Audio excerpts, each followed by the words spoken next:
श्री राधे कृष्ण साथियों, मैं भी कृष्णा ज्ञान सारा चैनल में आपका स्वागत करती हूँ। बात कर लेते हैं साल की अंतिम एकादशी की, बात कर लेते हैं पोष एकादशी की, बात कर लेते हैं बैकुंठ पुत्रदा एकादशी की। बहुत अद्भुत दिन है, बहुत अद्भुत दिन है।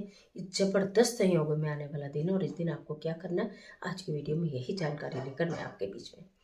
चलिए झटपट वीडियो प्रारंभ कर लेते हैं। बात कर रही हूँ पुत्रदा एकादशी की, बैकुंठ एकादशी जिसे कहा जाता है, पोष एकादशी, भगवान श्री विष्णु की प्रिय एकादशी।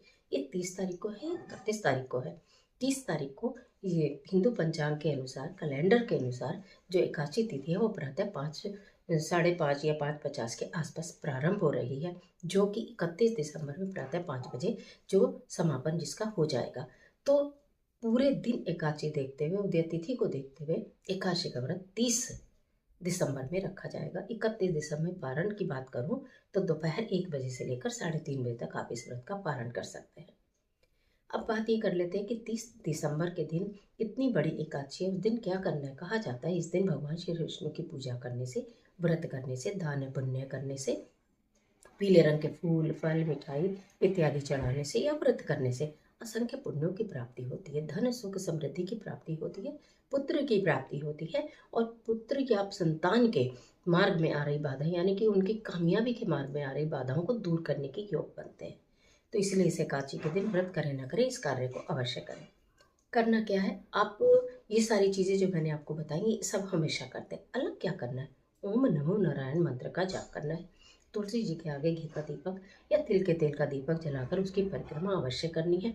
पीपल वृक्ष के नीचे आपको घी का दीपक अवश्य जलाना है। केले के वृक्ष के नीचे घी का दीपक जला सकते हैं और बरगद वृक्ष के नीचे घी का दीपक जला सकते हैं। केला के पेड़ के नीचे, बरगद के और पीपल के वृक्ष के नीचे सुबह अगर मीठा जल हल्दी डालकर दे दिया जाता है तो मैं आपको क्या ही बोलूँ, अद्भुत परिणाम देखने के लिए मिलते हैं।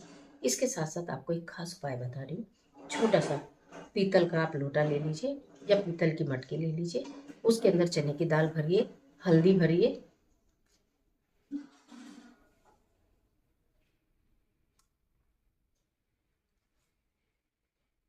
उसके अंदर गुड़ रखिए और उसके अंदर 11 तुलसी पत्र रखिए और 11 रुपए रखिए। पीले कपड़े से उसका मुख बांधिए। पूरे दिन में कभी भी इस कार्य को कर सकते हैं, व्रत रख के भी, बिना व्रत रख के भी। अपने हाथ में उसको अच्छे से होल्ड करना है, उस कलश को, उस धन कलश को। आप उसे धन कलश कह सकते हैं। उसको अपने हाथ में अच्छे से होल्ड कर कर भगवान श्री विष्णु का स्मरण करते, ओम नमो नारायण मंत्र का जाप करते हुए आपके जीवन में जो भी धन से संबंधित परेशानियां, सुख से संबंधित परेशानियां, संतान से संबंधित परेशानियां, संतान के सुख से संबंधित परेशानियां, वो सारी परेशानियां अब प्रभु की कृपा से समाप्त हो रही है, ऐसा मन में विचार करके उसको ले जाकर भगवान जी के मंदिर में रख कर आना है। हर जगह भगवान श्री विष्णु या राधा कृष्ण सभी मंदिरों में पाए जाते हैं, देखे जाते हैं, आप जाके पूजा भी करते हैं, तो उस मंदिर में रख कर आना है। किसी कारण से अगर आप ऐसे स्थान पर रहते हो जहाँ मंदिर ही नहीं है तो आप उसे बरगद के या केले के वृक्ष के नीचे भी रख सकते हो। ये बात आप ध्यान रखना। अगर किसी कारण आप पीतल का लोटा नहीं ले पाते हैं, पीतल का पात्र नहीं ले पाते हैं, तो उस कंडीशन में आप मिट्टी का पात्र ले सकते हैं। कोशिश ये करें कि पीतल का लें। अगर पीतल का नहीं मिलता है तो फिर आप मिट्टी का लें, उसे हल्दी से पीला कर लें, फिर उसके अंदर चने की दाल, गुड़, तुलसी पत्र और 11 रुपए रखकर उसका मुंह बांधकर आप सप्रेम भगवान के मंदिर में भेंट कर करें। पूरे दिन ओम नमो नारायण मंत्र का जाप करें। इस साल की अंतिम एकादशी आपके सुखों का दरवाजा खोलने वाली पहली एकादशी बन जाएगी। आपके जीवन के सब कष्ट और परेशानियों को दूर करने वाली एकादशी बन जाएगी।